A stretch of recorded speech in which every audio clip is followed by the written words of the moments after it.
ஒருத்தன் ரொம்ப ஆசையாக ஒரு ஒட்டகத்தை வளர்த்துக்கிட்டு வந்தான். ஒரு நாள் அந்த ஒட்டகம் வந்து கயத்தை அறுத்துக்கிட்டு ஓடி போயிட்டுது. அக்கம் பக்கத்தில் இருக்கிறவங்கெல்லாம் அந்த ஒட்டகத்தை பிடிக்கிறதுக்கு முயற்சி பண்ணாங்க. அதை துரத்திக்கிட்டு ஓடினாங்க. ஒட்டகம் வந்து தாறுமாறாக ஓட ஆரம்பிச்சிது.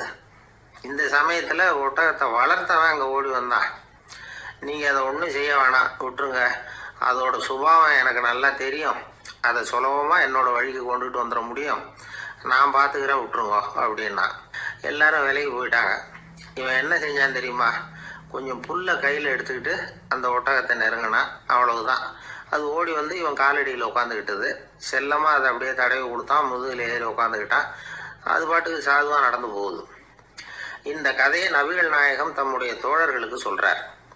ஒட்டகத்தை மட்டும் இல்லை, சில மனிதர்களையும் கூட சில விதத்தில் அணுகிதான் அவர்களை வந்து சீர்திருத்த வேண்டியிருக்குது அப்படிங்கிறத அவங்களுக்கு உணர்த்தினார்.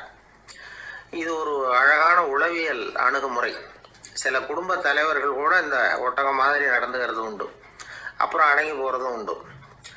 ஒரு குடும்ப தலைவர் காலையில் எழுந்திரிச்சதுலேருந்து சத்தம் போட்டு கத்திக்கிட்டு இருப்பார். பக்கத்தில் இருந்தவங்களாம் ஓடி போய் சமாதானம் பண்ணி பார்த்தாங்க. அவர் ஓயறது மாதிரி தெரியல. கடைசியில் அவர் மனைவி வந்தாங்க.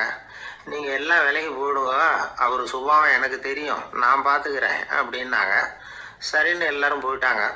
சாயந்தரமாக வந்து பார்க்குறாங்க, அவர் சத்தம் இல்லாமல் ஒரு மூலையில் உட்காந்துருக்கிறார், ரொம்ப சாதுவா. ஆச்சரியமாக இருந்தது. என்னம்மா பண்ணீங்கன்னு கேட்டாங்க. அது ஒன்றும் இல்லைங்க, ஒரு வேளை சாப்பாட்டை நிறுத்தினேன், பட்னி போட்டேன், அவ்வளவுதான் அப்படின்னாங்க அந்த அம்மா.